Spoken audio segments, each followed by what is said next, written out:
The moment you walk into a room, before you have even cleared your throat or extended a hand, the people around you have already written your biography. It sounds unfair, perhaps even superficial, but it is an inescapable biological reality that 99% of people fail to master. Within the first 10 seconds, the human brain performs a high-speed psychological autopsy of your character.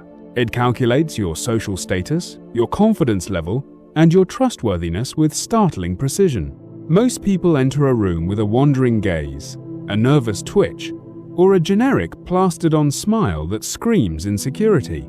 They are essentially broadcasting to the world that they are just another face in the crowd. They are playing the game of life on defense, hoping to be liked rather than commanding the space they occupy. To speak smarter than 99% of people, you must first understand that communication is 80% atmospheric and only 20% linguistic. If your visual introduction is weak, your words, no matter how articulate they may be, will fall on deaf ears. You are about to learn the specific, high-level protocols used by world leaders and elite negotiators to hack the subconscious minds of everyone they meet. In this masterclass, based on the timeless wisdom of Leil Lowndes, we are going to deconstruct the art of articulation from the ground up. You are not just going to learn how to talk, you are going to learn how to orchestrate an experience for your listener. By the end of this audio journey, you will possess a toolkit of 92 sophisticated techniques that will make you the most compelling person in any environment. But before we dive deeper, I have a challenge for you. If you are serious about transforming your social gravity, hit the subscribe button and turn on your notifications. Why? Because high-value communication is not a one-time event, it is a discipline of constant refinement. By committing to this series, you are signaling to yourself that you are no longer content with being socially invisible. Now, let us begin with the two most powerful visual weapons in your arsenal, the flooding smile and sticky eyes. Chapter 1. The Biology of the First Impression. The 1-0 Second Protocol. Imagine this scenario. You are at a high-stakes executive gala. The room is filled with heavy hitters, and the air is thick with the scent of expensive perfume and quiet ambition. You see two men standing near the bar. The first man is socially generic. When someone introduces themselves to him, he instantly flashes a bright, toothy grin. It is immediate, it is wide, and it is entirely forgettable. To the observer, that smile looks like a reflex. Now, look at the second man. This man understands the flooding smile. When he is introduced to a new person, he does not smile immediately. Instead, he maintains intense eye contact for a split second, searching the other person's face as if he is truly seeing them for the first time. Then, and only then, he allows a massive, warm, and genuine smile to slowly flood over his face and crinkle his eyes. It is as if he is saying, "I have looked at you, I have evaluated you, and I find you specifically to be worth my joy." The difference in impact is astronomical. The first man is perceived as a pleaser. The second man is perceived as a leader. Coupled with this is the technique of sticky eyes.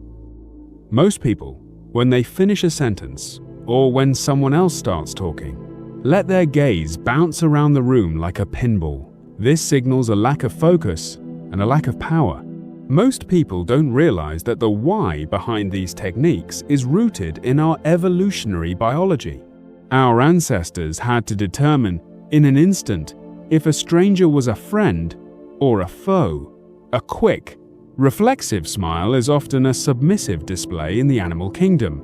It is what a lower-ranking chimpanzee does to appease an alpha. However, the flooding smile is a deliberative display. By delaying your reaction by just 1 second, you are demonstrating that you are in control of your emotions. You are showing that your smile is a gift, not a reflex. This triggers a release of oxytocin in the other person because they feel they have won your favor. Sticky eyes work on a similar principle of neural resonance. When you maintain steady, unwavering eye contact, it forces the other person's brain to synchronize with yours. It builds a bridge of trust. In the world of the elite, the person who can hold their gaze the longest without appearing aggressive is almost always perceived as the person with the highest status. It suggests that you have nothing to hide and that you are entirely comfortable in your own skin. To speak smarter, you must also master the physical delivery of your words. Articulation is not just about what you say, it is about the sonics of your voice. When you are practicing these techniques, I want you to focus on two things: consonant clarity and the power pause. Many people mumble their endings, letting their words bleed into one another. If you want to sound astute, you must finish your words. Treat every teat and every deed at the end of a sentence as if it were a crisp musical note. Did you notice what I just did? That was a power pause. Most people are afraid of silence, so they fill the air with or like. These are linguistic parasites that eat away at your authority.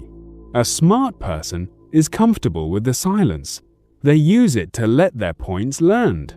When you combine the flooding smile with a slow, deliberate cadence of speech, you create an aura of genius-level composure. Let us look at a 5-minute case study of perhaps the most famous practitioner of these techniques in modern history, the 42nd President of the United States, Bill Clinton. Regardless of your political leanings, communication experts universally agree that Clinton possessed a supernatural level of charisma. There are countless stories from both allies and rivals who claim that when you spoke with him, you felt like you were the only person in the universe. How did he achieve this? He used a hyper-advanced version of sticky eyes and the flooding smile. In 1992, during a televised town hall debate, an audience member asked a question about the national debt. While his opponent, George H.W. Bush, famously checked his watch, a devastating low-status move, Clinton did something different. He walked toward the woman who asked the question. He locked his eyes onto hers and did not look away for the entire duration of her speech. He used the sticky eyes technique to show he was feeling her pain. When he finally responded, he didn't just give a policy answer. He waited, let a slow, empathetic smile flood his face to show he understood her struggle, and then spoke with a measured, articulated rhythm. This didn't just win him the debate, it won him the presidency. He made a woman in a room of millions feel like they were having a private conversation in a coffee shop. That is the power of mastering the first impression protocol. As you begin to implement these strategies, you must be careful not to fall into the charisma traps that catch most amateurs. Here are 5 common mistakes and how to avoid them. The robotic grin. This happens when you try to flooding smile but your eyes remain cold. A true smile must involve the orbicularis oculi muscles around your eyes. If your eyes don't crinkle, you look like a sociopath, not a leader. The staring contest. While sticky eyes are powerful, you must not turn them into a death stare. You should break eye contact occasionally, but do it slowly and horizontally, as if you are deep in thought, rather than jerking your head away. The half turn. When someone speaks to you, many people only turn their head. This is a sign of disengaged status. To avoid this, use the big baby pivot. Turn your entire torso toward the person. Give them your full front to signal total respect. The interrogation tone. Sometimes when people try to be articulate, they end every sentence on a high note, making it sound like a question. This is called uptalk, and it destroys your authority. Practice down-talking, letting the pitch of your voice drop slightly at the end of a statement.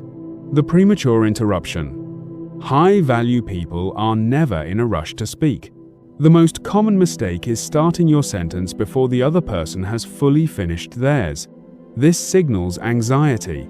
Wait 1 full second after they finish before you open your mouth. We have covered the foundational architecture of the art of articulation. You now understand that your first 10 seconds are governed by your eyes and your smile. You know that the flooding smile grants you the power of selective approval, and sticky eyes create a bridge of deep trust. You have seen how a world leader like Bill Clinton used these exact tools to command the global stage. Your action plan for the next 24 hours is as follows. Task 1. Perform the mirror delay. Stand in front of your bathroom mirror and look at yourself with a neutral, calm expression. Count to 2, and then let your most genuine, warm smile slowly take over your face. Do this until the timing feels like second nature. Task 2. In your very next conversation, whether it is with a barista, a colleague, or a family member, practice sticky eyes. Do not let your gaze wander, even when they finish speaking. Count to 3 before you look away. Task 3. Eliminate one filler word. For the rest of the day, whenever you feel the urge to say or like, simply replace it with a silent pause. The journey to speaking smarter than 99% of people has officially begun. You are no longer just a participant in social interactions. You are the architect of them. But remember, the visual is only the beginning. Once you have captured their attention with your presence, you must know what to say to keep it. In the next chapter, we are going to dive into the small talk graveyard and learn the specific techniques to ensure you never have a boring conversation again. We will discuss the Never the Naked City rule and how to transform mundane facts into conversational hooks that leave people begging to hear more from you. Stay tuned and keep practicing. The world is watching, and now you finally know how to look back. Chapter 2. Killing the "How are you?" cycle. The swivel technique.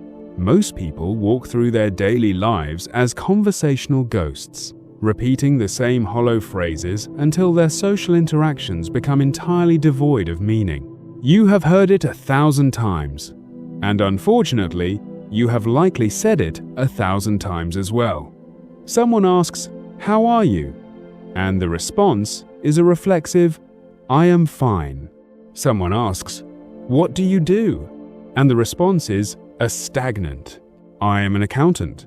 These are what I call naked answers, and they are the primary reason why 99% of people fail to build rapport with high-value individuals. A naked answer is a social dead end. It is the linguistic equivalent of hitting a tennis ball directly into the net and then wondering why the game has stopped. When you give a one-word or one-sentence response, you are effectively telling the other person that you are either too boring to have a story or too lazy to share one. In the world of the elite, social laziness is an unforgivable sin that will get you filtered out of the inner circle before you even realize you are being evaluated. In this chapter, we are going to dismantle the habit of mundane responses and replace it with a high-status strategy called the Never the Naked City rule. You are going to learn how to identify the hooks in every sentence and how to swivel a boring question into a fascinating narrative. By mastering this, you will never experience that agonizing, awkward silence again, because you will understand how to provide the social fuel that keeps a conversation burning indefinitely. Before we move into the mechanics of this technique, I want you to take a moment to commit to this transformation. If you are finding value in this deep dive into the human psyche, make sure you are actively engaging with this content by taking notes or mentally rehearsing these scenarios as we go. High-status communication is a muscle, and we are in the middle of a heavy lifting session. Now, let us explore the anatomy of a hook and how it can change your life. Imagine two different women attending the same high-end networking event. We will call the first woman Sarah and the second woman Elena. Both are successful architects, both are highly intelligent, and both are looking to secure a partnership with a major developer. A potential investor approaches Sarah and asks the standard opening question, "So, Sarah, where are you from?" Sarah, following the habits of the 99%, replies simply, "I am from Chicago." The investor nods, says, "Oh, that is a great city," and then the conversation immediately dies. There is nowhere for the investor to go. Now, look at Elena. When the same investor asks her, "Where are you from?" Elena uses the never the naked city rule. She says, "I am originally from Chicago, which is actually where I first fell in love with the brutalist style of architecture that I now use in my sustainable skyscraper designs." Do you see what just happened there? Elena didn't just answer the question, she threw out 3 distinct hooks. She mentioned her hometown, a specific architectural style, and her current high-level project. The secret behind this technique lies in a concept known as cognitive ease. Most people do not realize that social interaction is a form of cognitive labor. When you provide a naked answer, you are forcing the other person to do 100% of the cognitive work. This creates a subtle but real sense of social fatigue in the other person, which they will subconsciously associate with you. By using the swivel technique and adding a hook to your answers, you are practicing social generosity. You are providing them with easy paths to follow, which makes them feel smarter and more comfortable in your presence. From a psychological standpoint, people love those who make them feel like a good conversationalist. When you give them a hook, they successfully catch it. Their brain releases a small hit of dopamine, and they associate that pleasure with their interaction with you.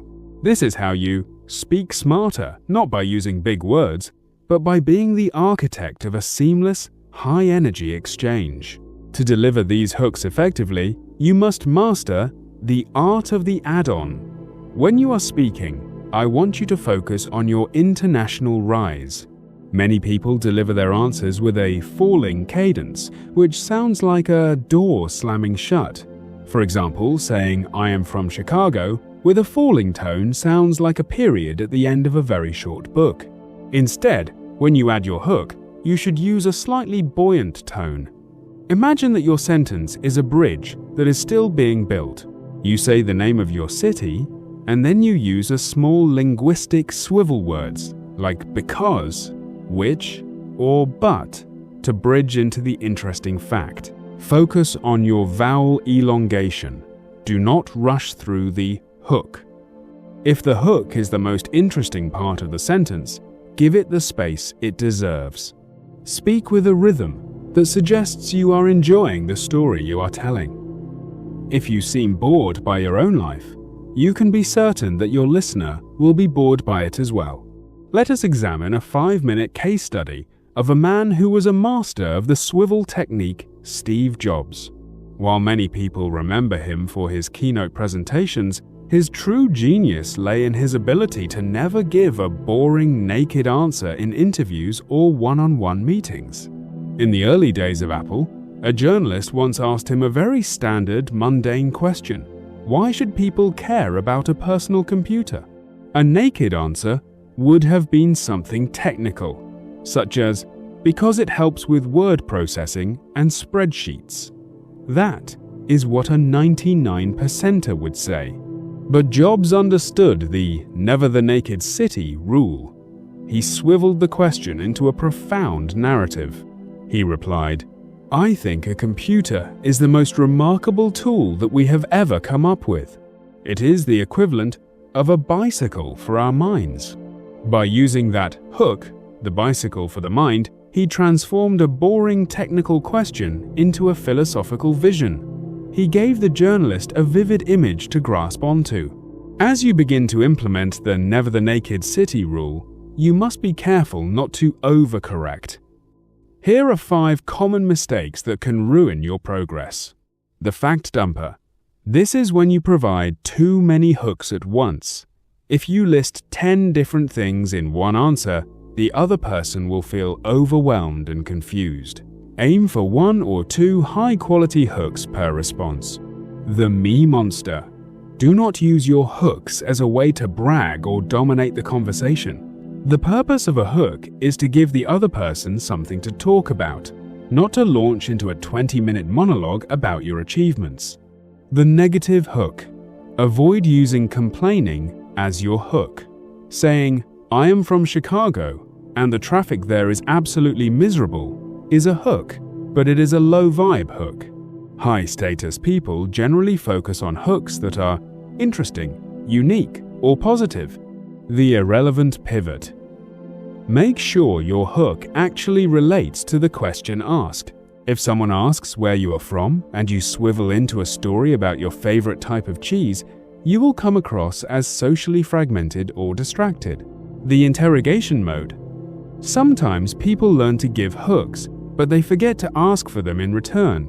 After you give your hooked answer, make sure you eventually toss the ball back to them so the conversation remains a two-way street. We have now moved beyond the visual and into the verbal. You have learned that the "how are you" cycle is a trap that keeps you stuck in the social basement. You have discovered the power of the never the naked city rule, and how adding a simple hook to your answers can drastically reduce the cognitive load on your listener, making you instantly more likable and impressive. Your action plan for this chapter is as follows. Task 1. The 3-hook Rolodex.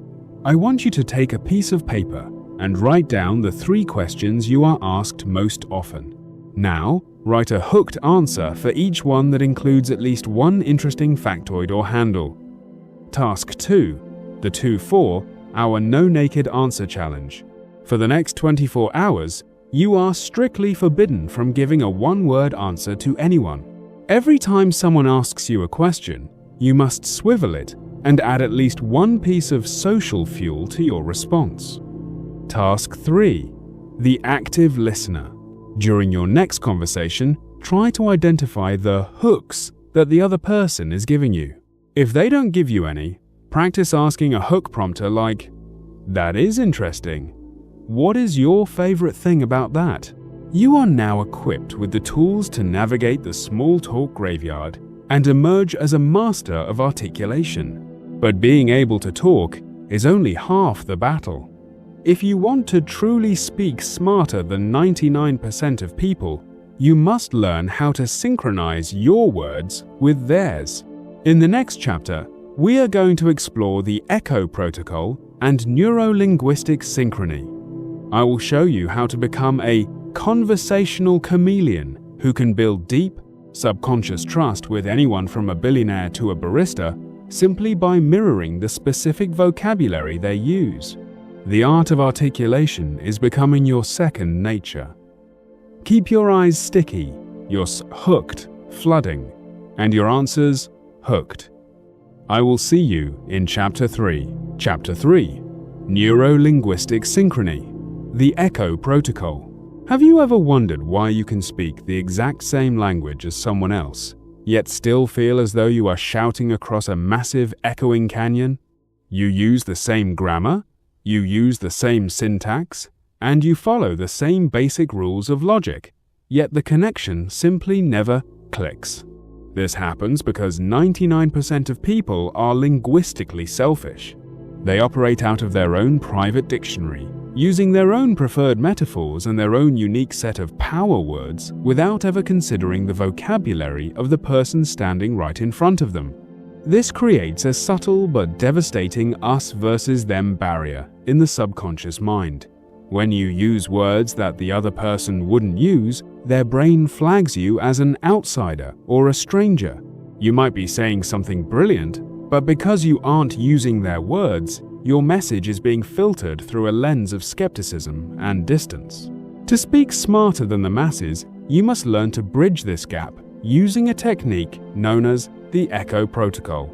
In this section of our masterclass, we are going to explore the high-level psychological art of neuro-linguistic synchrony. You are going to learn how to listen for the specific identity words people use and how to echo them, back with such precision that their subconscious mind instantly recognizes you as a trusted member of their tribe. This is the ultimate shortcut to deep rapport and influence. If you are beginning to realize that communication is more of a science than an accident, then you are exactly where you need to be. If you haven't already, make sure you have committed to this entire journey by engaging with the series. This is not just an audiobook, it is a total rewiring of your social operating system. Now, let us dive into the mechanics of the echo and why it is vastly superior to the paraphrasing that most amateur coaches teach. Imagine you are a high-level consultant meeting with two different potential clients. Both clients want the same thing. They want their companies to grow, but their internal operating systems are completely different. The first client, a stoic and traditional CEO, keeps using the word victory. He says, "I want to ensure a decisive victory over our competitors this quarter." The second client, a modern and empathetic startup founder, keeps using the word success. She says, "I want our team to feel the success of a well-executed launch." The average communicator, the 99%er, would walk into both meetings and say the same thing. "I am here to help you achieve your goals." They might think they are being clever by paraphrasing and using their own words. But this is a fatal mistake. To the first CEO, the word goals feels soft and corporate, whereas victory feels powerful and visceral. To the second founder, victory might feel aggressive and masculine, while successes feels inclusive and warm. The Echo Protocol master does not paraphrase. When talking to the CEO, they say, "We are going to map out the path to your next major victory." When talking to the founder, they say, "We are going to ensure this launch is a resounding success for your team." By echoing their specific nouns and verbs, you are not just communicating information, you are communicating shared identity. The reason the Echo Protocol works so effectively is rooted in a biological phenomenon known as mirror neurons. These are specialized brain cells that fire both when we perform an action and when we observe someone else performing that same action. When you echo someone's specific vocabulary, you are essentially creating linguistic mirroring. Their brain perceives your words as if they were their own, which triggers a release of dopamine and a feeling of profound safety. Most people don't realize that every individual has a primary sensory lexicon. Some people are visual. They say, "I see what you mean," or "That looks bright." Others are auditory. They say, "That sounds right," or "I hear you." Still, others are kinesthetic. They say, "I have a feeling about this," or "I can't quite grasp that." If a visual person says, "I see your point," and you respond with, "I hear what you're saying," you have just created a sensory mismatch. You have forced their brain to translate your auditory language into their visual world, creating cognitive friction. By echoing their specific sensory words, you remove that friction and become a conversational chameleon. To execute the Echo Protocol with genius-level precision, you must focus on your tonal matching. It is not enough to simply use their words. You must also match the energy and pace behind those words. If they speak with a rapid, staccato rhythm, and you respond with a slow, drawling echo, the technique will feel manipulative or mocking. You must listen to the musicality of their speech. If they emphasize certain words, if they say, "That is absolutely vital," you should echo that emphasis when you repeat the phrase later. Practice vowel attunement. If someone has a slightly more rounded or sharp way of pronouncing certain vowels, subtly, and I mean very subtly, align your pronunciation with theirs. This is not about doing an impression of them. It is about frequency tuning. When your voice vibrates at the same frequency as theirs, you create a state of limbic resonance. where two people feel like they are on the same wavelength without ever knowing why. Let us examine a 5-minute case study of a world-class communicator who mastered Neuro-Linguistic Synchrony like few others, Barack Obama. During his rise to the presidency, Obama was frequently noted for his chameleon-like ability to speak to vastly different audiences, from rural farming communities to elite Ivy League scholars, and make every single group feel like he was one of them. He did not do this by changing his core message. He did it by changing his echo. When he spoke in the American South, he would subtly adopt the cadences and the folk lexicon of the region. He would use phrases like folks and hope is on the horizon, echoing the linguistic patterns of the local community. When he transitioned to a high-level economic forum on Wall Street, his echo shifted entirely. He would use precise, technocratic language, echoing the efficiency-driven vocabulary of the financial sector. Obama understood that articulation is not a one-size-fits-all suit. It is a custom-tailored garment that must be adjusted for every room. He would often begin a speech by parroting the specific concerns and phrases used by the person who introduced him. He wasn't just a politician giving a speech. He was a mirror, reflecting the values and identity of the audience back to themselves. This is why his supporters felt such an intense, personal connection to him. He mastered the echo protocol to the point where his voice literally became the voice of the people, regardless of which people he was talking to. Even the most intelligent people can stumble when trying to use the echo protocol. Here are 5 common mistakes you must avoid at all costs. The instant parrot. If you repeat their words back to them the second they finish their sentence, you will sound like a literal parrot or a customer service bot. Wait a few sentences, or even a few minutes, before you weave their power words back into your own speech. Echoing the negative. If someone is complaining and says, "This situation is a total disaster," do not echo the word disaster. Echoing negative identity words only reinforces their bad mood and associates that negativity with you. Instead, echo their desire words, the things they want to happen. The mocking accent. Never ever try to echo a person's accent or dialect if it is not your own. This will almost always be perceived as a patronizing insult and will destroy rapport instantly. Echo the vocabulary, not the accent. Losing your authority. Do not echo low-status language. If someone is using a lot of ums, likes, and slang that feels beneath your professional level, do not mirror those linguistic flaws. Only echo the meaning-carrying words, the nouns, verbs, and unique adjectives. The over-synchronization. If you echo every single unique word they use, it becomes obvious and creepy. You should only echo the emotional anchors, the 1 or 2 words they seem to have a particular attachment to during the conversation. In this chapter, we have unlocked the echo protocol, the secret to creating subconscious synchrony. You have learned that paraphrasing is a social trap, and that echoing the exact words of your listener is the key to dissolving their outsider filter.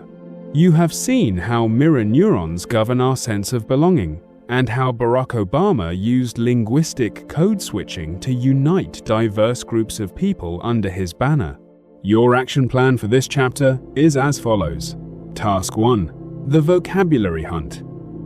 During your next 3 conversations, do not worry about what you are going to say next.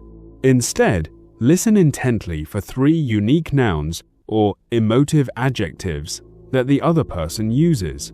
Write them down mentally or in a notebook immediately after the conversation. Task 2. The echo test. In a low-stakes conversation today, wait for the other person to use a specific descriptive word. For example, "That was an exhausting day." When it is your turn to speak, work that exact word, exhausting, into your response. Observe their reaction. Task 3. Sensory alignment. Listen for visual, auditory, or kinesthetic cues. If they say, "I see," you respond with, "I see." If they say, "I feel," you respond with, "I feel." Align your sensory world with theirs for at least 5 minutes. By mastering the echo protocol, you are no longer just a talker. You are a resonator.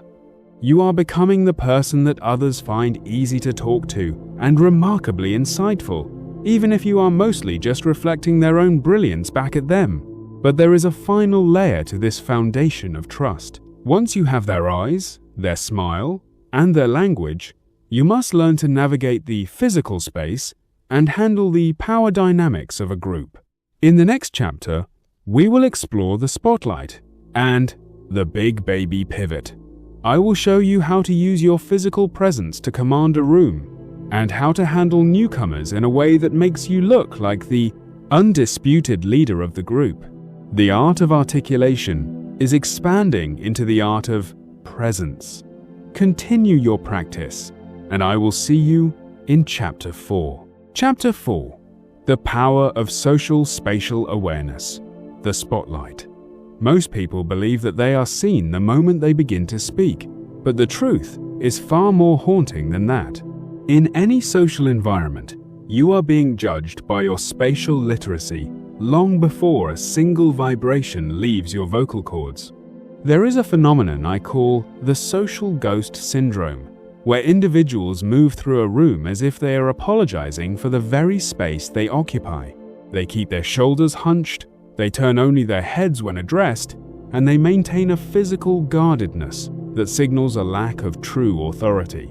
99% of people are completely unaware that their bodies are constantly leaking low-status data to everyone around them.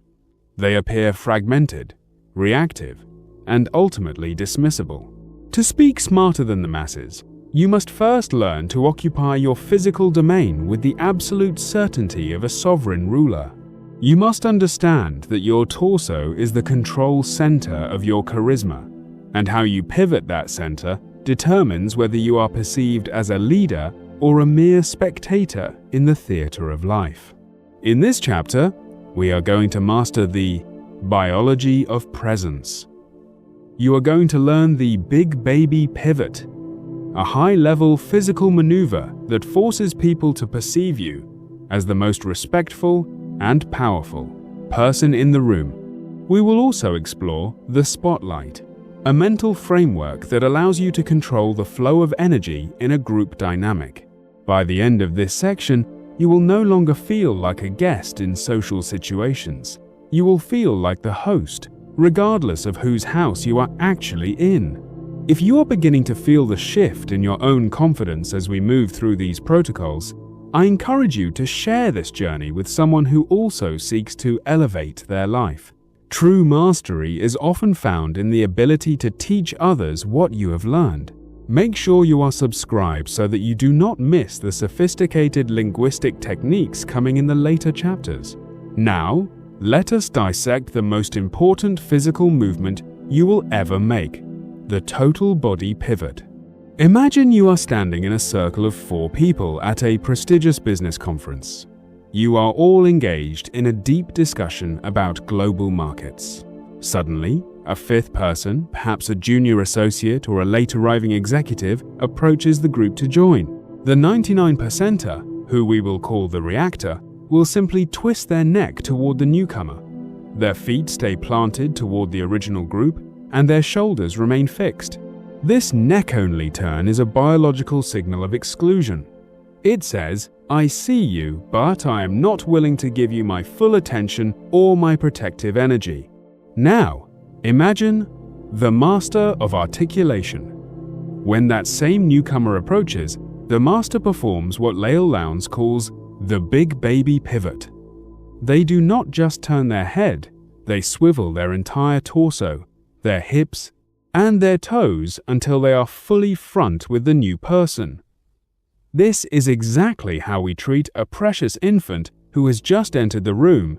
We give them our total, undivided physical presence. By performing this pivot, you are broadcasting a massive amount of social warmth.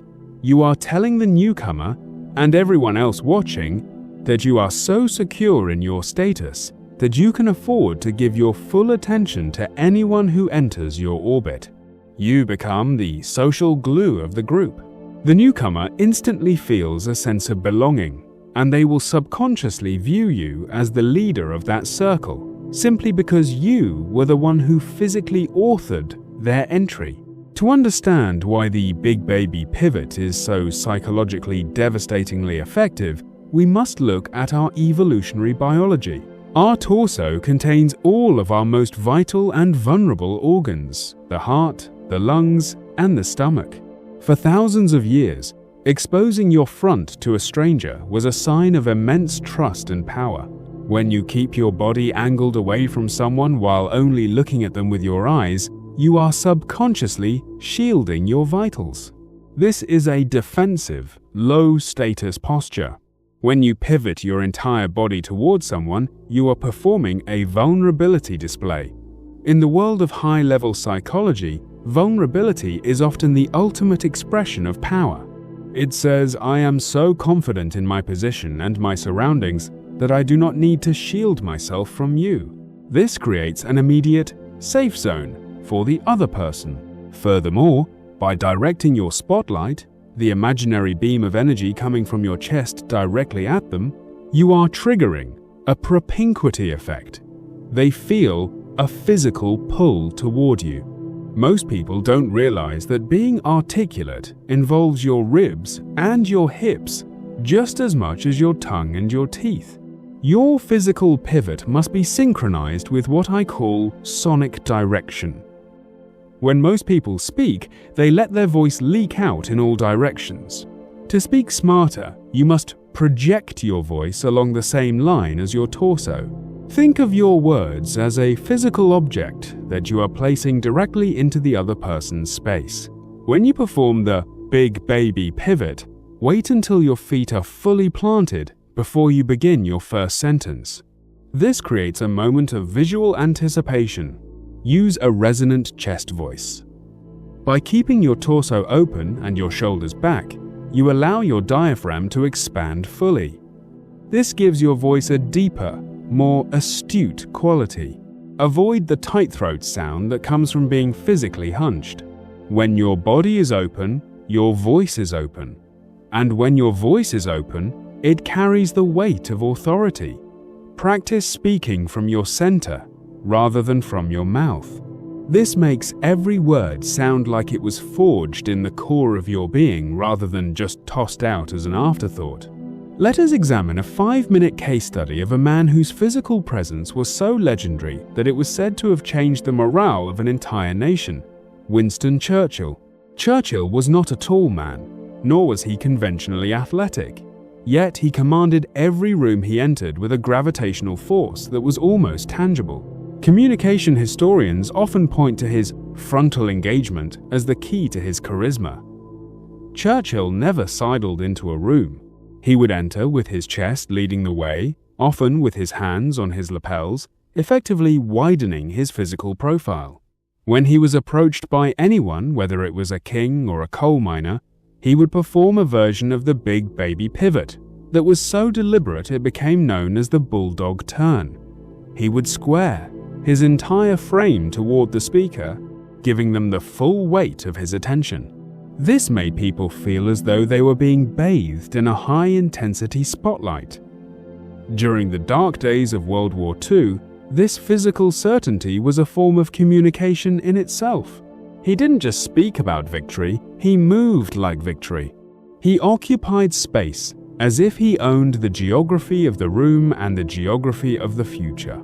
By giving people his full front, he made them feel protected. He understood that a leader is not someone who just shouts orders. A leader is someone who provides a physical anchor for the emotions of others. Even when he was sitting in the House of Commons, he would pivot his entire chair to face his opponents, using his body as a shield of presence that made his verbal retorts twice as powerful. He was the living embodiment of spatial literacy, and he used it to dominate the most powerful men in the world.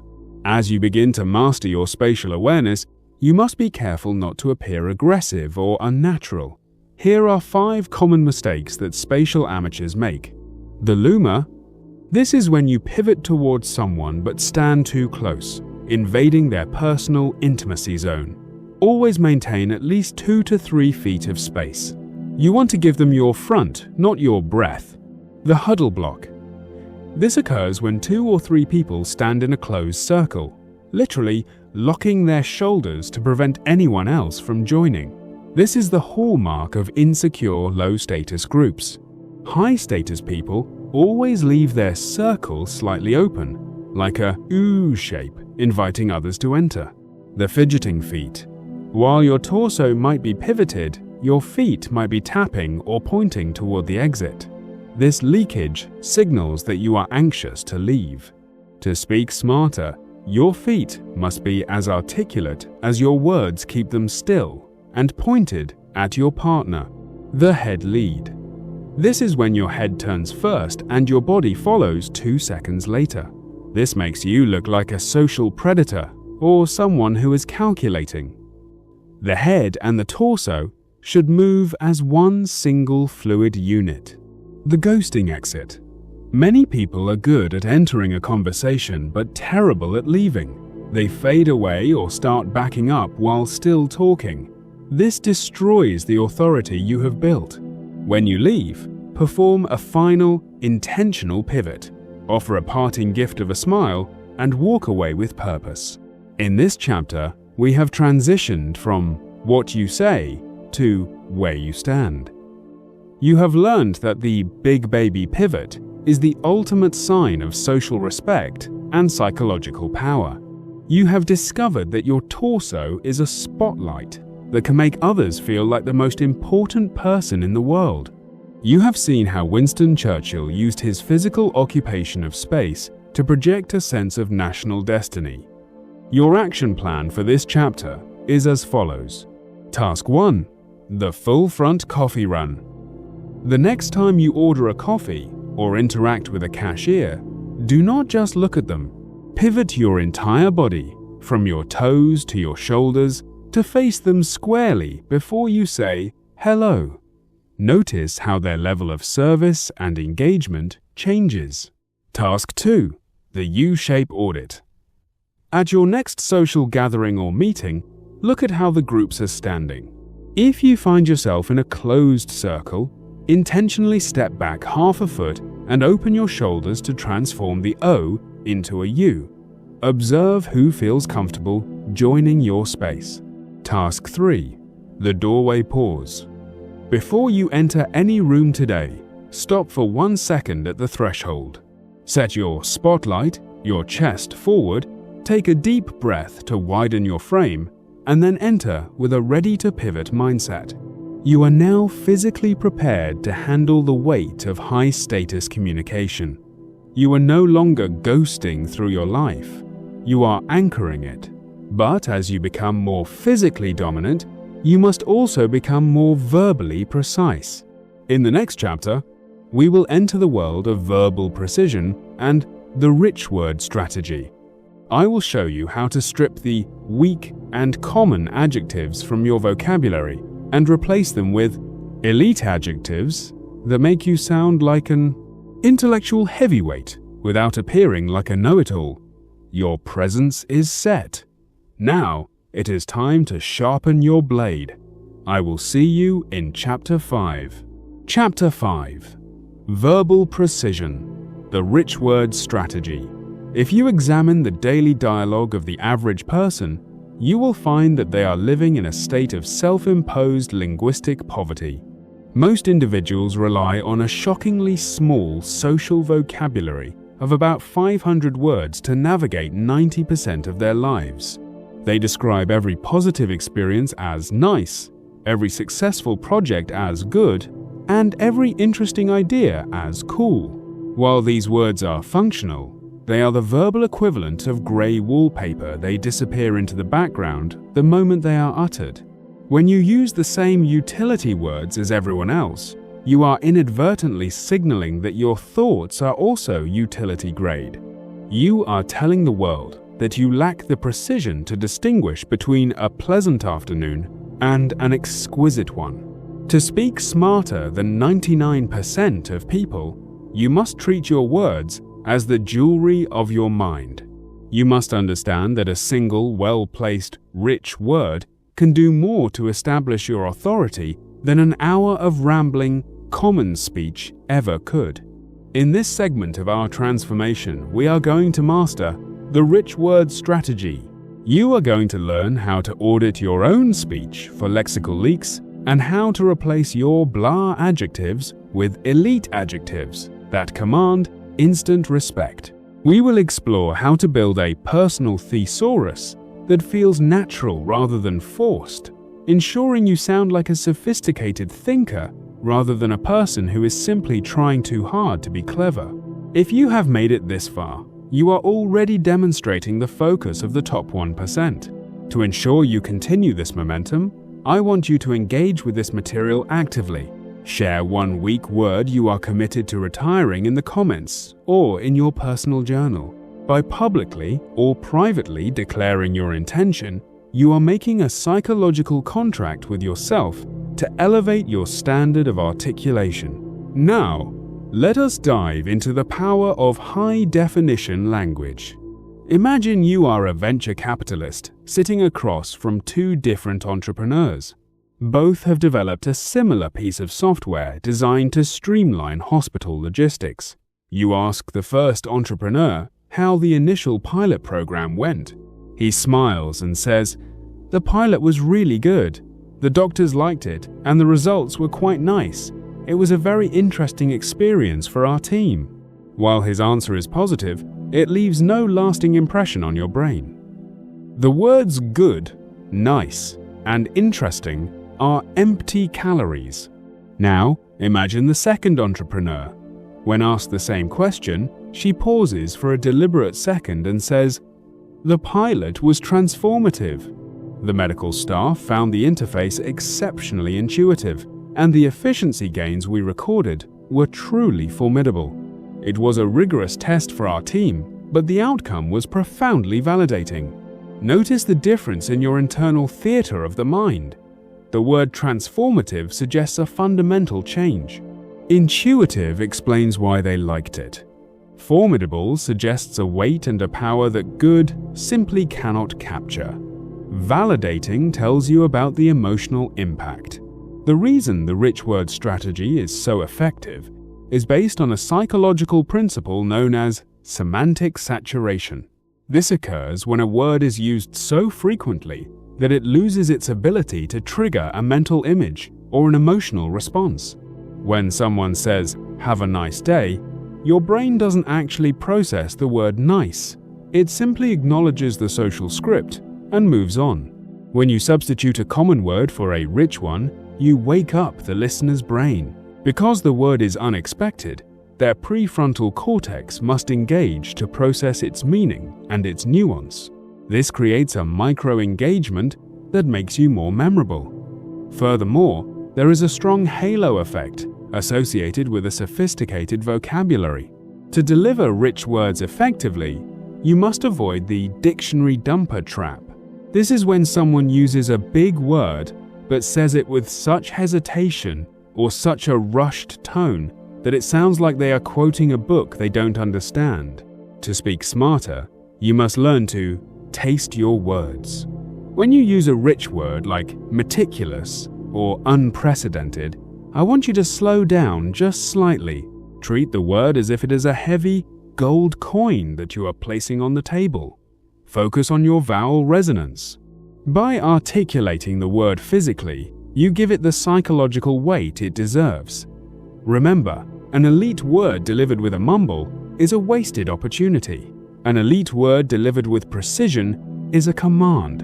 Let us look at a 5-minute case study of one of the most remarkable linguistic transformations in political history, Margaret Thatcher. When Thatcher first entered the political arena, she was often criticized for having a shrill voice and a somewhat suburban way of speaking. She famously worked with a voice coach from the National Theatre to lower her pitch. But more importantly, she began to curate her vocabulary with iron precision. She replaced weak political jargon with stark, evocative language. She didn't just talk about fixing the economy, she talked about rolling back the frontiers of the state. She didn't just say she was stubborn, she famously declared, "The lady's not for turning." As you begin to upgrade your vocabulary, you must be careful not to cross the line into pretentiousness. Here are 5 common mistakes that can sabotage your verbal authority. The sesquipedalian syndrome, the misused metaphor, the mumble squeeze, the repetitive elite word, and the tone mismatch. The sesquipedalian syndrome is a fancy word for someone who uses long words just for the sake of using long words. If a simple word is the most accurate, use it. Never use a rich word if you are not 100% sure of its definition and its social connotation. The goal is precision, not performance.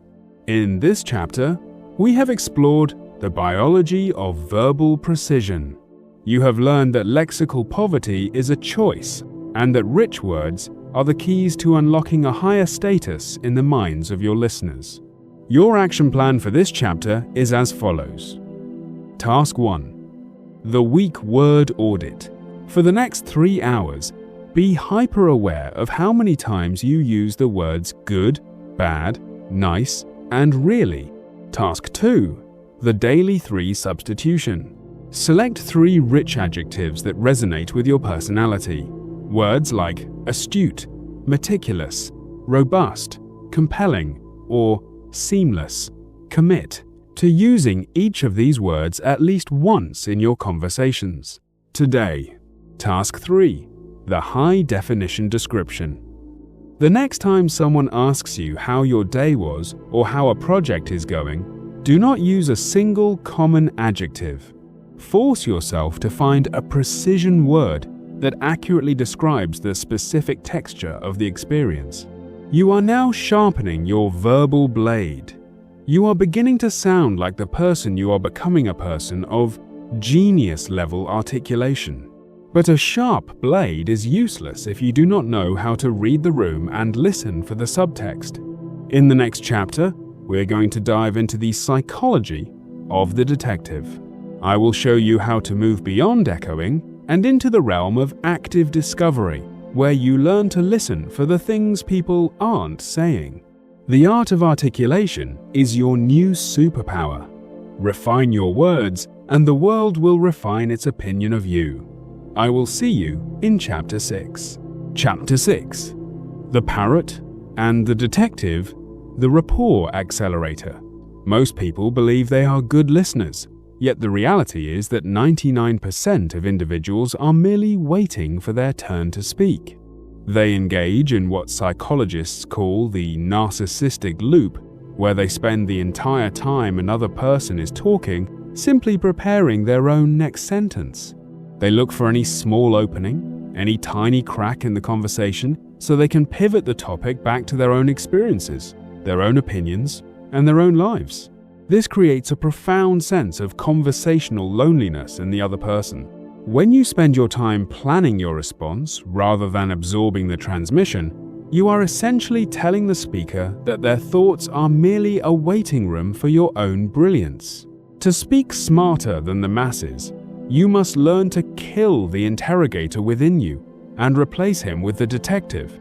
You must understand that the most articulate person in the room is often the one who says the least, but who knows exactly how to keep the other person revealing their deepest secrets.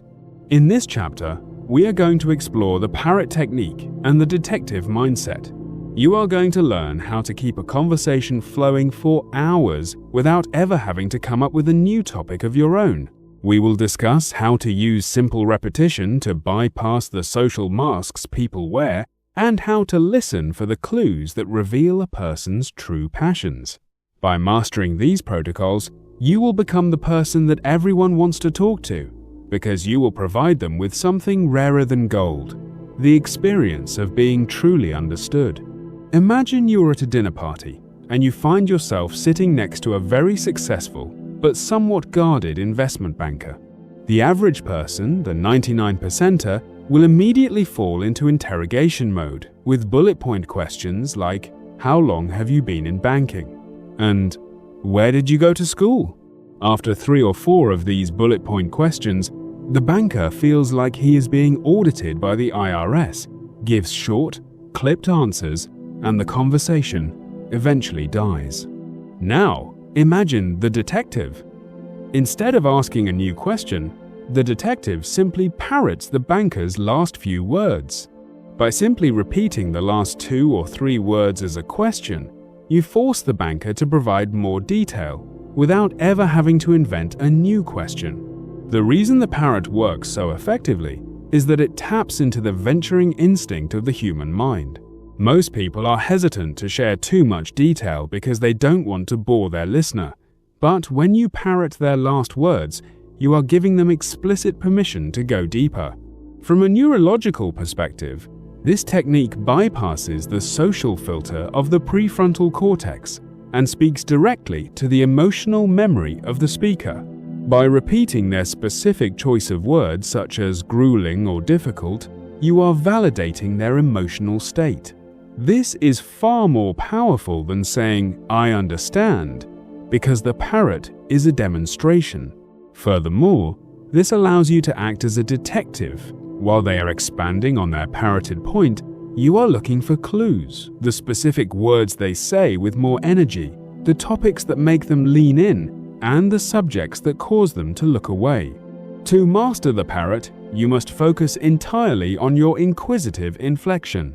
If you repeat someone's words with a flat or falling tone, you will sound like a literal, annoying bird or a malfunctioning robot. You must ensure that your voice rises at the very end of the phrase, turning it into a gentle, inviting question. Focus on your facial synchronization. Tilt your head slightly, squint your eyes just a fraction, and keep your sticky eyes locked on theirs. Let the silence hang for a second. It puts the burden of speech back on them in the most polite way possible. Let us examine a 5-minute case study of the man who was widely considered the greatest interviewer in television history, Larry King. King interviewed over 60,000 people and did it using a style that was deceptively simple. He famously said that he never prepared long, complex questions. In fact, he preferred not to know too much about his guests so that he could remain in the detective mindset. Larry King would often ask a short 3-word question, and when the guest gave a long answer, he would simply pick the most emotive word they used and throw it back at them. He proved that you can be the most famous person in the room while barely saying a word of your own, simply by being the world's most disciplined detective. As you begin to use the parrot and the detective mindset, you must be careful not to turn into a conversational parrot in the literal sense. Here are 5 common mistakes to avoid: the over-parrot, parroting the wrong clue, the interruption echo, the lack of genuine curiosity, and forgetting the parting gift. If you parrot every single sentence, they will eventually realize what you are doing and feel mocked. Use the parrot sparingly. Always aim for the word that carries the most feeling or uniqueness. Never parrot someone while they are still in the middle of their thought. Wait for a natural pause. After you have parroted someone, acknowledge what they said with a rich word summary before moving forward. In this chapter, we have mastered the art of rapport acceleration. You have learned that the narcissistic loop is the enemy of connection, and that the parrot is the ultimate tool for conversational fuel. Your action plan. Task 1. The wait and repeat. Drill consciously wait for the other person to finish a sentence and parrot back their last 2 or 3 words with a rising inflection. Task 2. The clue hunt. Try to identify the one word they say with the most emotional weight and use it as your target for the parrot. Task 3. The 3-0. Second listening stretch. Keep a conversation going for 5 minutes by only using the parrot and rich word affirmations, and see how much you can extract without offering your own information. You are now a conversational detective.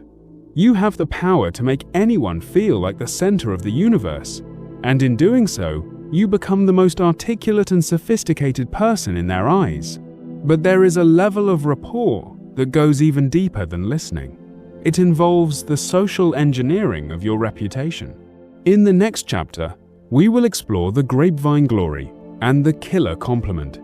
I will show you how to give praise in a way that feels 100% authentic and how to use third-party validation. The art of articulation is now becoming the art of influence. Continue your training, and I will see you in Chapter 7. Chapter 7. The Psychology of Social Engineering. The grapevine.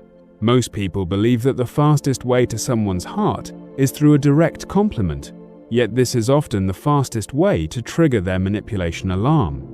We have all experienced that uncomfortable moment when a stranger or a colleague showers us with excessive praise that feels slightly unearned. Within seconds, our psychological defenses go up, and we begin to wonder exactly what this person wants from us. Is it a favor? Is it a promotion? Is it a loan? 99% of people use praise like a blunt instrument, throwing it around like cheap confetti in the hopes that something will stick. Because direct praise is so often used as a tool for social climbing, the human brain has evolved to treat it with a high degree of skepticism. To speak smarter than the masses, you must understand that the most powerful words ever spoken about a person are not the ones spoken to their face, but the ones spoken behind their back. You are about to learn how to master the grapevine glory, the art of social engineering that makes you a legend before you even enter the room. In this chapter, we're going to explore the sophisticated science of indirect validation. You are going to learn how to plant praise seeds in the social grapevine so that they grow into a towering reputation of integrity and discernment. We will also deconstruct the killer compliment, a technique for direct praise that is so specific and profound that it bypasses the skepticism filter and creates an instant, lifelong bond.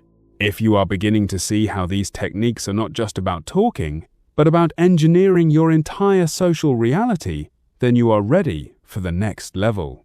Let us dive into the mechanics of the grapevine and why leaked praise is the ultimate currency of the elite. Imagine two different employees, Marcus and David, both vying for the attention of a formidable and highly skeptical CEO named Catherine. David is a traditional flatterer. Every time he sees Catherine in the hallway, he says something like, "That was a brilliant speech this morning, Catherine," or "I really admire your leadership style." Catherine, who has heard this 1,000 times from 1,000 different sycophants, simply nods politely and forgets David's name the moment he turns the corner. Now, look at Marcus, the social engineer. Marcus never compliments Catherine to her face.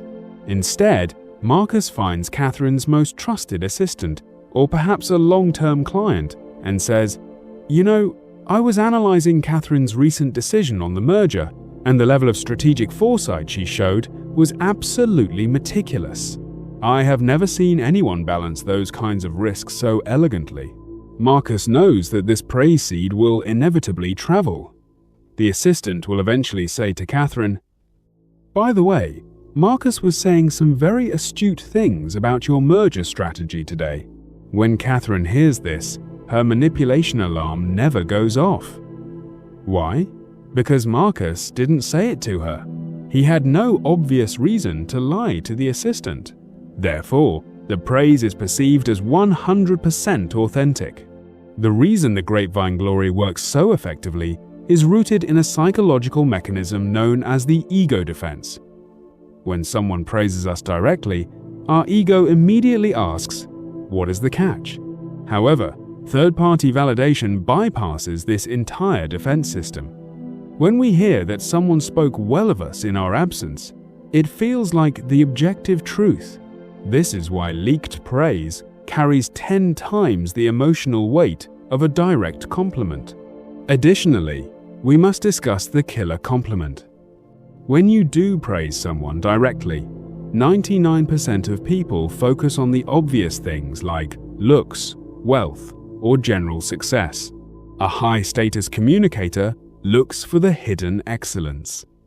They compliment a person on a trait that they clearly work hard on, but that rarely gets recognized. By targeting the underpraised parts of a person's identity, you prove that you are a deep observer, which instantly raises your status in their eyes. To deliver grapevine glory effectively, your delivery to the third party must be matter of fact. If you sound like you are trying to sell the compliment, the third party will suspect you are using them as a messenger. You must deliver the praise as if it is an objective observation that you are simply sharing in the moment. Use a tone of scientific appreciation. Instead of saying she is so great, say, it is quite remarkable how she managed to navigate that situation. When you are delivering a killer compliment directly, use the aha cadence.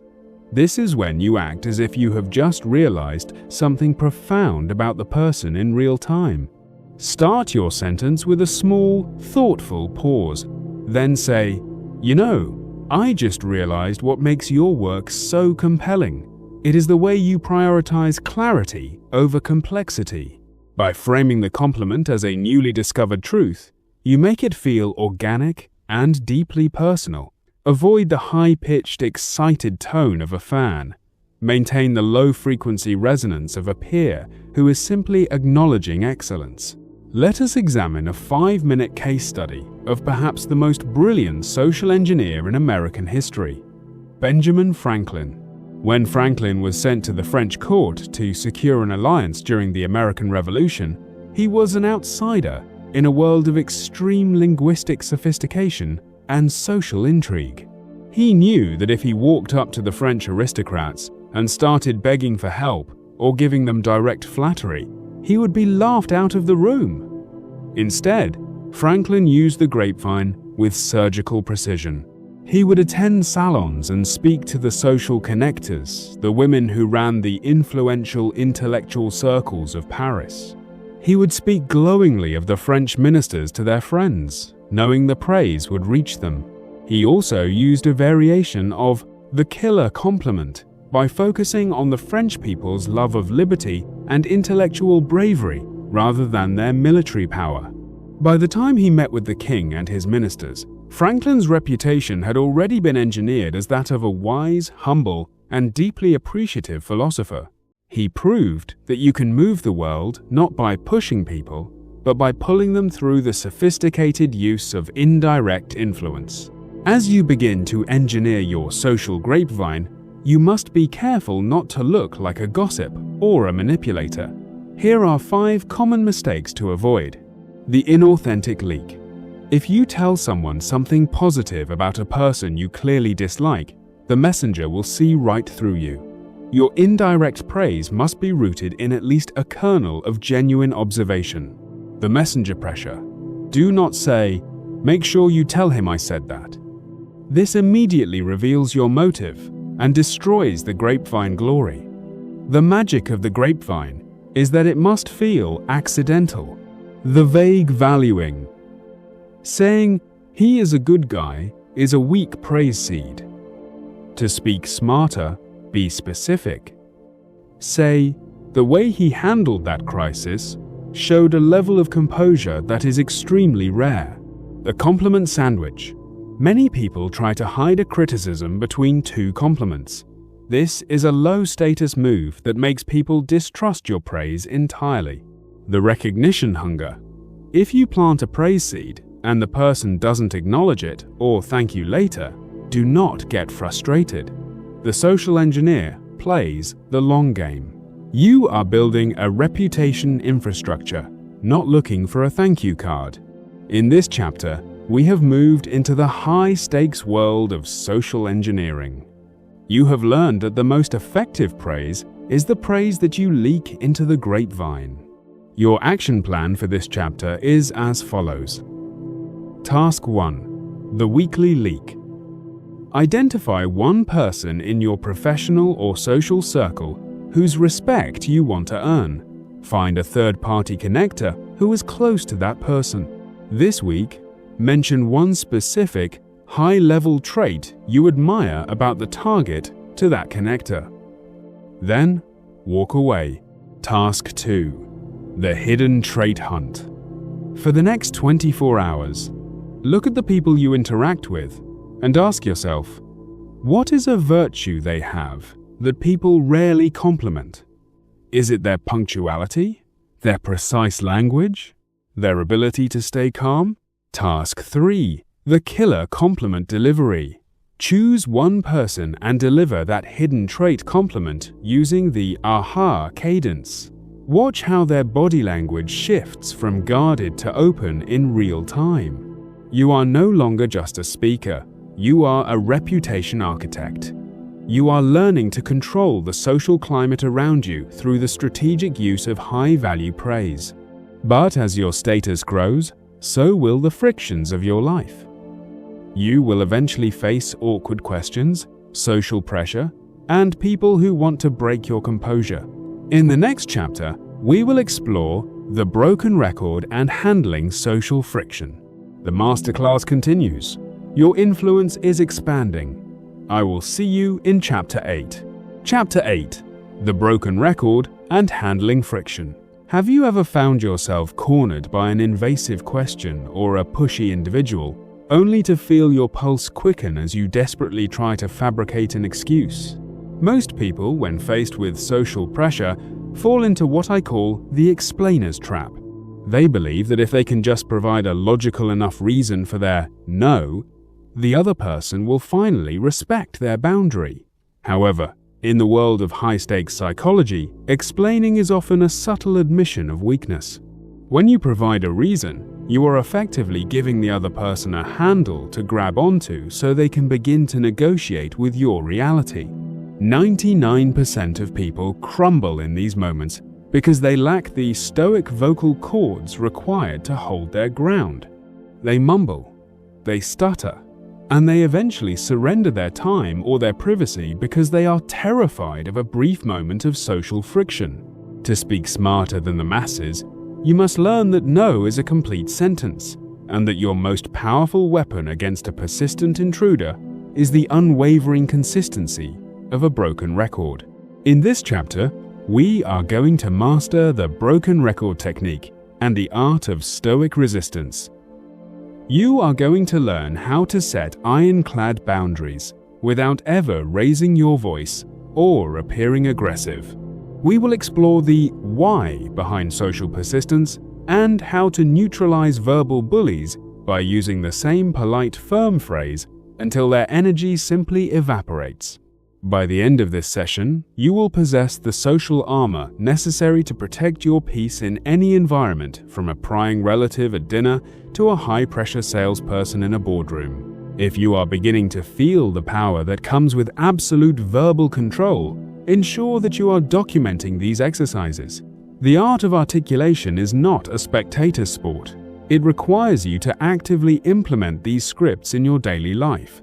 If you find this content empowering, I encourage you to share this series with one person you know who struggles with people-pleasing. Empowering others is the hallmark of a true leader. Now, let us examine the mechanics of the broken record and the fatal mistake of over-explanation. Imagine you are at a high-end cocktail party, and a distant acquaintance approaches you with a business opportunity that sounds remarkably like a pyramid scheme. He is pushy, charismatic, and he refuses to take a hint. The 99%er, let's call him the defender, tries to be polite. He says, "Oh, that sounds interesting, but I'm just really busy with my current project right now." The pushy salesman immediately sees the handle. He says, "I totally get that you're busy, but this will actually save you time in the long run.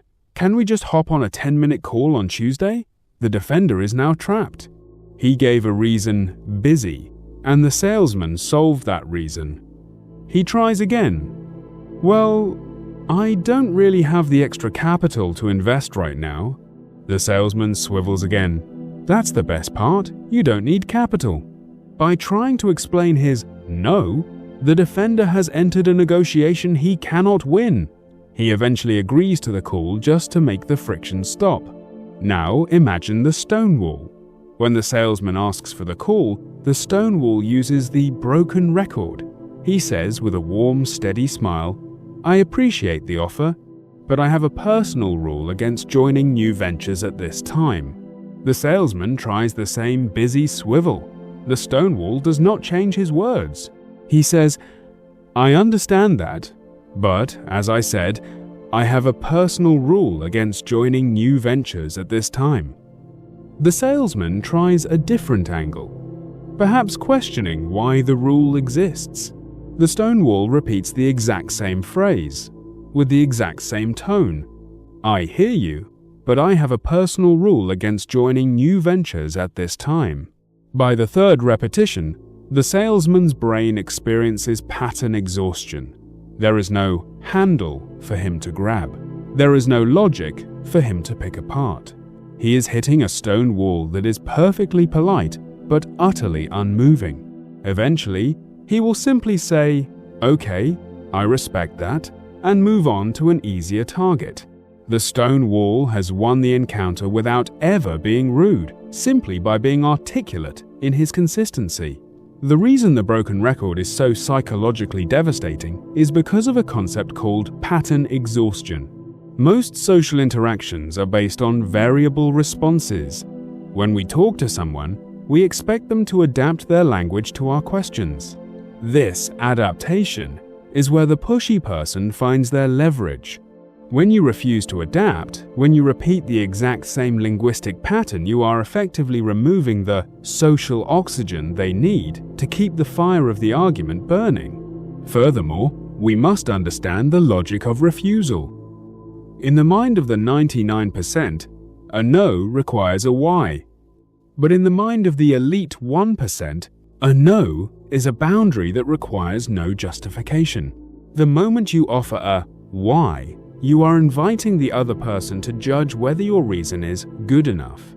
You are putting them in the position of the judge, and yourself in the position of the defendant. To speak smarter, you must never defend your boundaries. You must simply state them. The broken record works because it signals that your decision is not a discussion, but a fact of nature. It is as unchangeable as the weather, and eventually, the other person will stop shouting at the rain. To execute the broken record without appearing like a petulant child, you must master the down-toned repeat. If your voice gets higher or louder with each repetition, you are signaling frustration and loss of control. This gives the other person emotional leverage. To be truly articulate, your third repetition must sound exactly like your first. Keep your volume moderate and use down talking. Ensure the pitch of your voice drops at the end of the sentence. This signals finality. Focus on your breath control. When we are under social pressure, our breathing becomes shallow, which makes our voice sound thin and anxious. Before you deliver your broken record phrase, take a deep, silent breath into your diaphragm. This will give your words a weighted quality that commands respect. Remember, it is not just the words that exhaust the intruder. It is the implacable calm behind them. You are not a person having an argument. You are a mountain responding to a breeze. Let us examine a 5-minute case study of a man whose mastery of stoic composure and the broken record mindset literally changed the world. Nelson Mandela. During his 27 years in prison, and specifically during the Rivonia trial, Mandela was faced with an overwhelming amount of social and political friction. He was being interrogated by a system designed to break his spirit and force him into submission. The prosecutors would often try to trap him with invasive questions designed to make him look like a criminal or a coward. Mandela, however, understood the power of the unwavering statement. He had a core set of principles, his personal rules, and he repeated them with such consistency that his captors eventually became his students. In one famous instance, he was pressured to renounce his struggle in exchange for his freedom. A 99%er might have tried to negotiate the terms or explain why they couldn't do it yet. Mandela simply used the broken record of his own convictions. He stated, "I cannot and will not give any undertaking at a time when I and you, the people, are not free." He was asked again and again, in different ways, by different people, over many years. His answer never drifted. He didn't offer new reasons to appease them.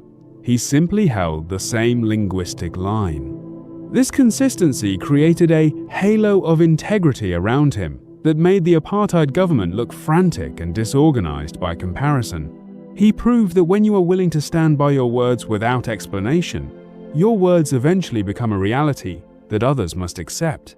He didn't win his freedom through clever negotiation. He won it through the articulate repetition of his own unshakable truth. As you begin to use the broken record to handle friction, you must be careful not to trigger a hostility spiral. Here are 5 common mistakes to avoid.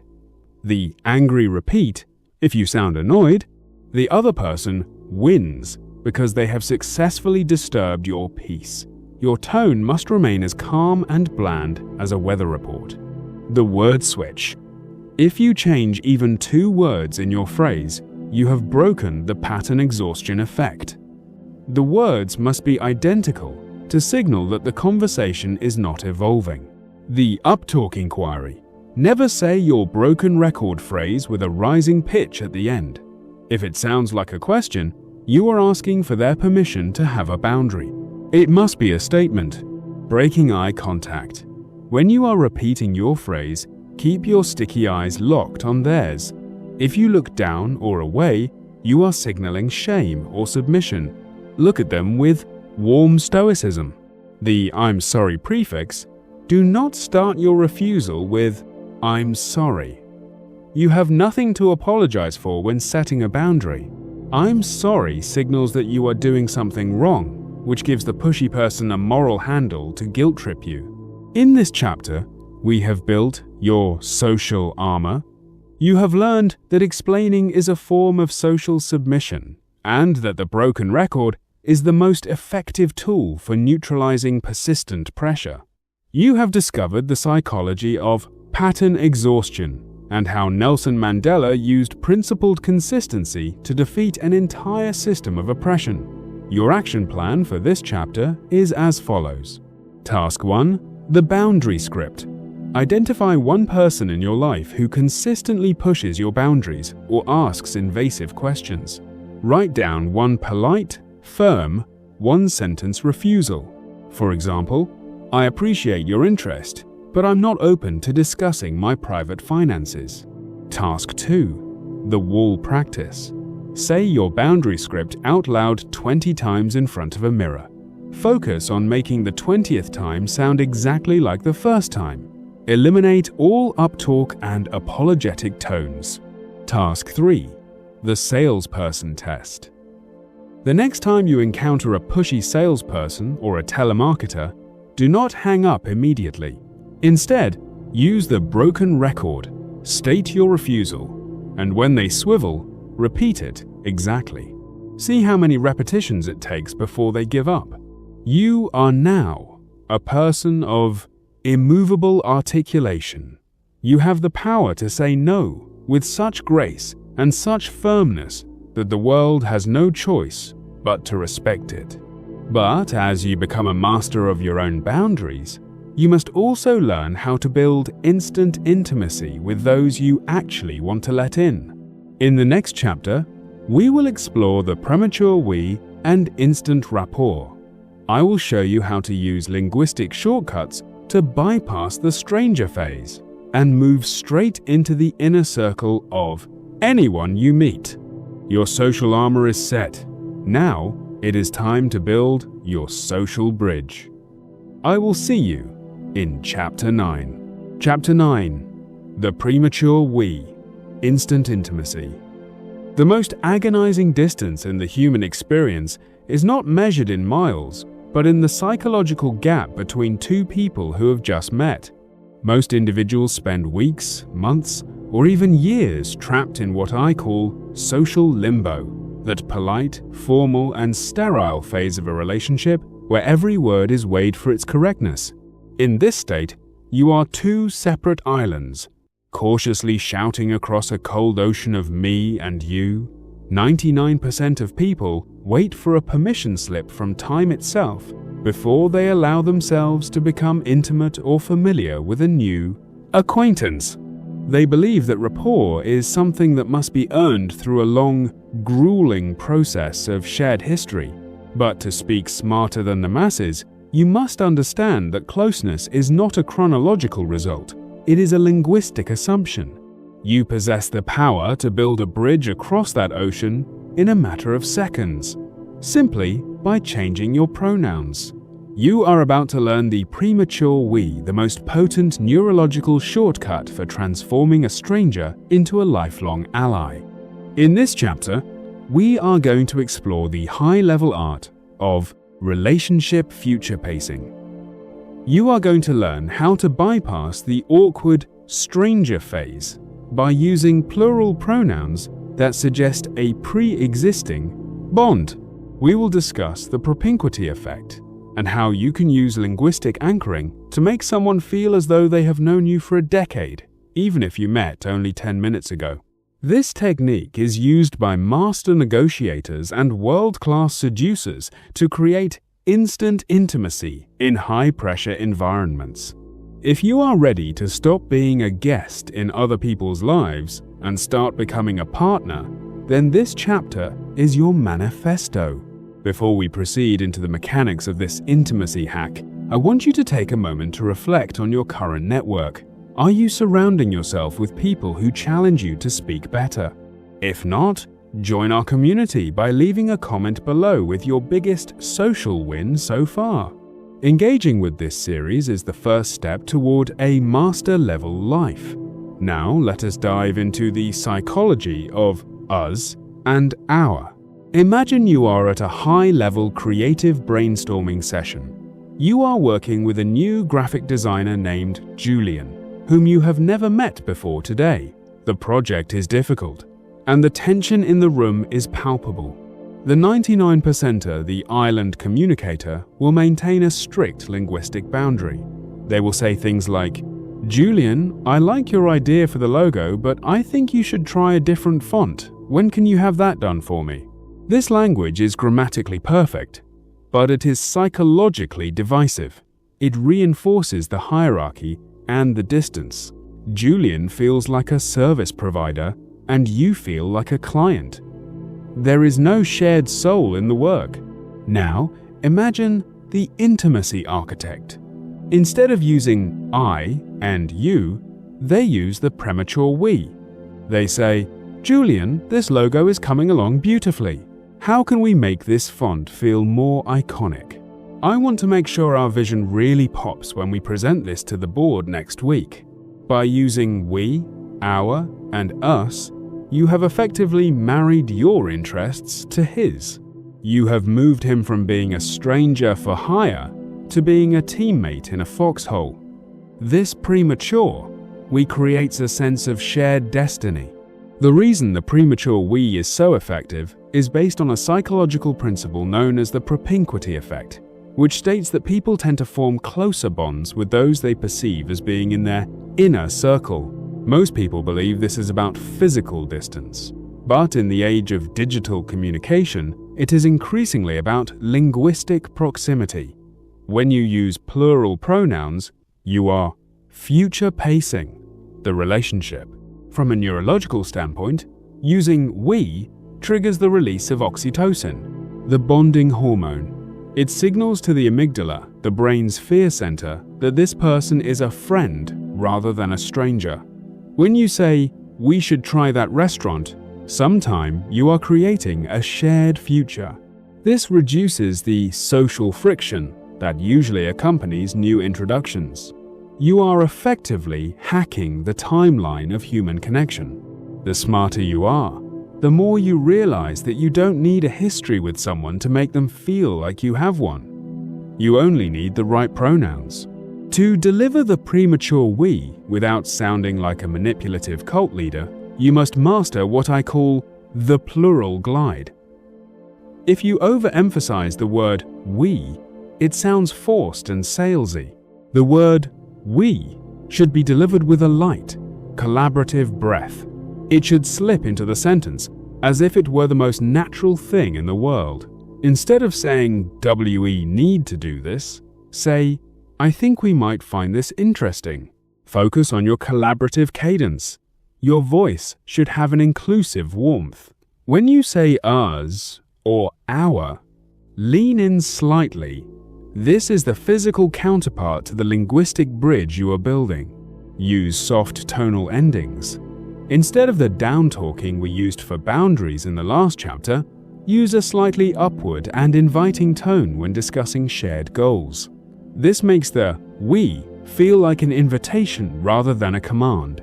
Remember, the goal is not to force intimacy, but to invite it by acting as though it is already there. Let us examine a 5-minute case study of a man who used the premature we to lead an entire nation through its darkest hours. Franklin D. Roosevelt. During the Great Depression and World War II, FDR delivered a series of radio broadcasts known as the Fireside Chats. At a time when the American people felt fractured, terrified, and isolated, FDR used the premature we to create a sense of global family. He didn't speak as a distant president talking to his subjects. He spoke as a neighbor sitting in your living room. He would often begin his broadcasts by saying, "My friends," and he would pepper his speeches with phrases like, "We are in this together," and "Our common struggle will lead to our common victory." By using the word we, he moved the burden of the depression off the shoulders of the individual and onto the shoulders of the collective. He made every American feel as though they had a personal relationship with the man in the White House. He didn't wait for the war to be over to create unity. He used the premature we to create the unity that was necessary to win the war. He proved that articulation is not about complexity, it is about connection. He was the most articulate man of his generation because he knew how to make millions of people feel like they were part of his inner circle. As you begin to use the premature we to build instant rapport, you must be careful not to cross the creepiness line. Here are 5 common mistakes to avoid. The creeper we. This happens when you use we for things that are far too personal, far too early. If you say, "We should go on vacation next month" to someone you met 2 minutes ago, you will sound unstable. Use we for shared situations first. The royal we.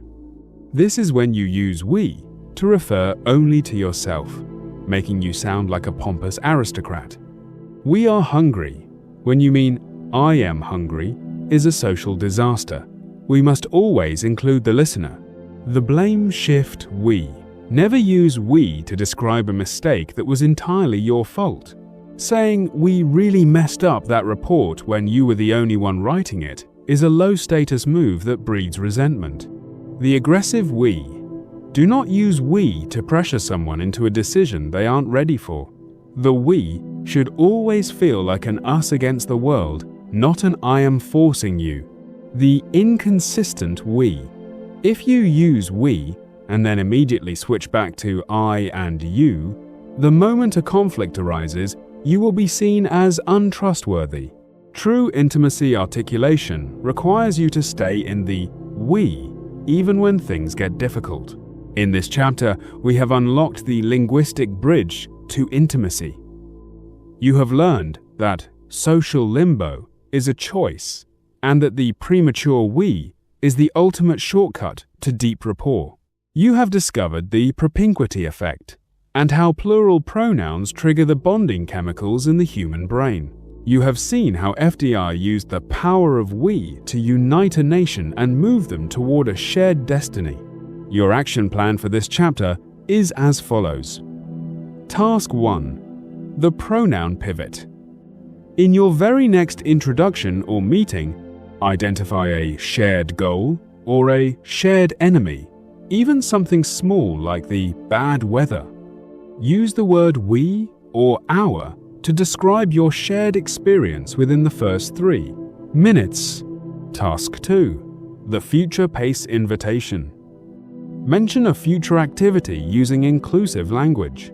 For example, tell a new acquaintance, "We should definitely exchange ideas on this again," or "Next time we meet, We should try that coffee shop. Task 3. The teammate audit. Look at your emails or text messages from the last 24 hours. Count how many times you used I versus we. Try to rewrite 3 of those messages to be more inclusive, shifting the focus from your individual tasks to your shared objectives. You are now a master of instant connection. You are no longer waiting for life to happen to you. You are authoring your relationships from the first word. But there is one final piece of the puzzle. To be truly smarter than 99% of people, you must move from tactician to director. In the final chapter, we will explore the director's cut. I will show you how to synthesize every trick we have learned into a unified master presence. I will teach you the visualization protocol that the world's most elite performers use to ensure every interaction they have is a masterpiece. The finish line is in sight. Your transformation is nearly complete. I will see you in Chapter 10. Chapter 10. The Director's Cut, Total Mastery and Integration. The most tragic reality of the human condition is that 99% of people live their entire lives as background actors in their own stories. They walk into rooms hoping the atmosphere is welcoming, they enter conversations hoping they will be liked, and they react to social friction as if it were an unpredictable storm. They are fundamentally passengers of their own destiny, allowing the whims of others and the accidents of the moment to dictate their status and their worth. Because they lack a unified strategy, their charisma is inconsistent, they are on one day and off the next, never quite understanding why some interactions flourish while others wither. To speak smarter than the masses, you must perform a radical identity shift. You must stop being a performer who worries about their lines and start being the director who orchestrates the entire scene. You are about to learn the final, most sophisticated protocol, the director's cut, the art of synthesizing every technique we have covered into a singular, effortless, and transformational presence. In this final chapter of our masterclass, we are going to explore the director's mindset and the visualization protocol. You are going to learn how to mentally pre-produce every interaction so that your subconscious mind executes high-status maneuvers with the precision of an elite athlete. We will discuss the synthesis of charisma, showing you how to layer the flooding smile, sticky eyes, the echo, and the premature we into a seamless flow that feels entirely authentic to your personality. By finishing this chapter, you are completing a psychological transformation that many people spend decades trying to achieve. If this journey has changed the way you view the world, I invite you to leave a comment describing the new version of yourself that you are stepping into today. Your words have power, and by declaring your mastery, you anchor it into your reality. Now, let us learn how to take the director's chair and command the theater of your life. Imagine a high-stakes scenario, a private, invitation-only dinner where the most influential people in your industry are gathered. Most people, the 99%ers, prepare for this evening by worrying. They worry about what they will wear, they worry about who will be there, and they worry about saying the wrong thing. When they walk through the door, their body language is reactive. They look for the bar, they look for someone they know, and they hope they don't look out of place. They are background actors, waiting for someone else to give them a cue. Now, imagine the director. The director has already lived this evening 5 times before they even stepped out of their car. In their mind, they have visualized the weight of the door, the warmth of the lighting, and the specific flooding smile they will grant the host. When they enter, they do not look for safety, they look for geography. They pause at the threshold, occupying the space with the director's gaze, and they begin to move with the big baby pivot already primed. When they speak, they aren't searching for words because they have already established their rich word vocabulary. They move from group to group, not as a seeker of approval, but as the host of the energy. They use the echo to make the CEO feel understood, and the grapevine glory to make the intern feel seen. By the end of the night, everyone in the room feels as though they have been part of a masterpiece interaction, and they all attribute that feeling to the presence of the director. The director didn't have a good night by accident, they produced a good night by design. The director's cut is powered by a psychological phenomenon known as mental synthetics. Cognitive scientists have discovered that the human brain cannot distinguish between a vividly imagined event and a real one. When you visualize a social interaction with intense detail, imagining the sounds, the smells, and the specific, triumphant feeling of a successful conversation, your brain builds the same neural pathways it would build if the event were actually happening. This means that by the time you actually walk into a room, your nervous system believes it has already succeeded in this environment. This eliminates social anxiety at its source. You are no longer in fight or flight mode because you are executing a pre-recorded program. Furthermore, this allows for total synthesis. While the amateur is struggling to remember to use sticky eyes, the director's subconscious is already doing it, leaving their conscious mind free to be truly present and astutely creative. You are essentially using your prefrontal cortex to script your subconscious, turning your articulation into an autonomous superpower. The final hallmark of a director-level communicator is total vocal integration. At this stage, your voice should no longer sound like you are trying to be articulate. It should sound like you are the definition of the word. To achieve this, you must master the lower register anchor. High-status people speak from the lower third of their natural vocal range.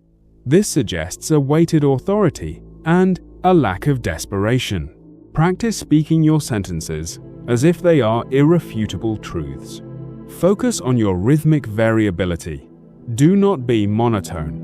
A master director knows when to speed up to build excitement and when to slow down drastically to emphasize a point of profound importance. Use the breath of certainty. Before a key statement, take a slow, visible breath. This signals to the listener that what follows is worth the wait. When you combine this vocal gravitas with the visual techniques we have mastered, you create a sensory envelopment. People will not just hear your words, they will feel the resonance of your presence in their own chests. This is the art of articulation in its most evolved form. Let us examine a 5-minute case study of perhaps the most articulate and directed man in the history of the British Empire, Benjamin Disraeli.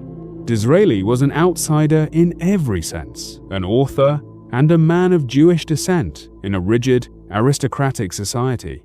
Yet, he rose to become the Prime Minister and the personal favorite of Queen Victoria.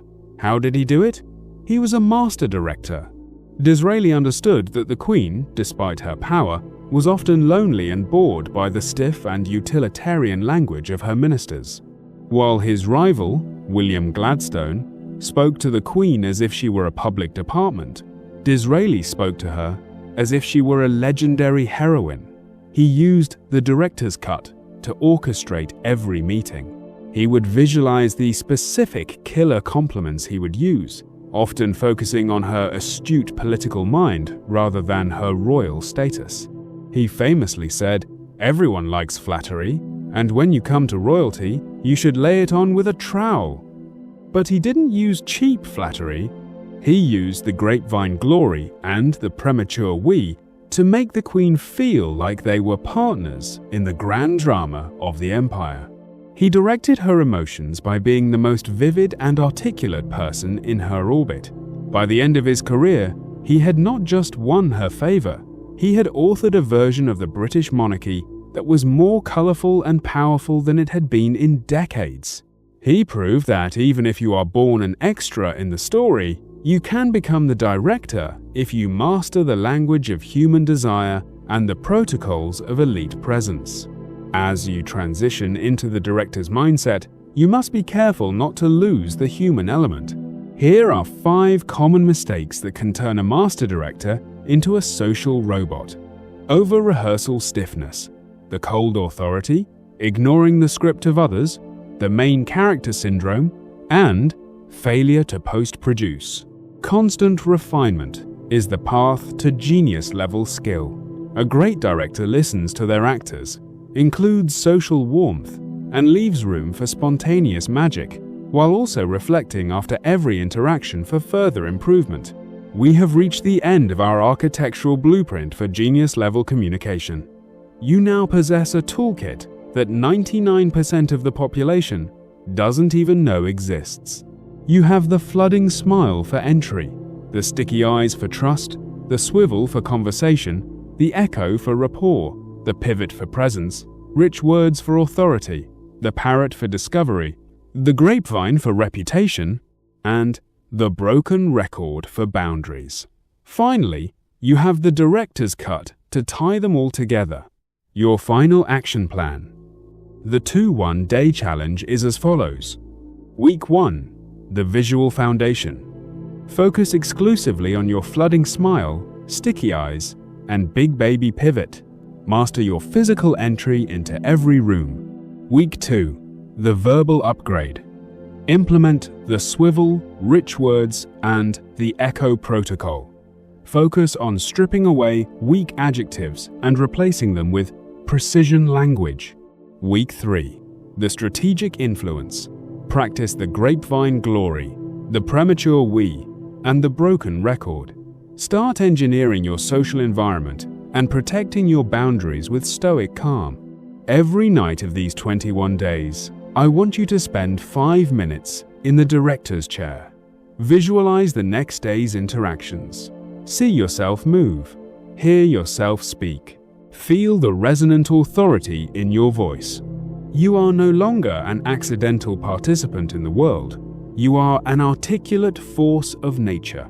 You have learned to speak smarter than 99% of people, not by using more words, but by using the right words, at the right time, with the right biological intent. The masterclass is over, but your performance is just beginning.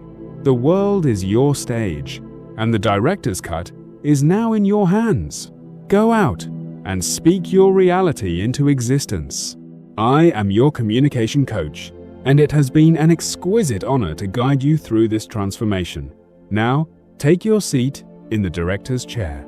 The cameras are rolling, the lights are bright, and it is time for your masterpiece.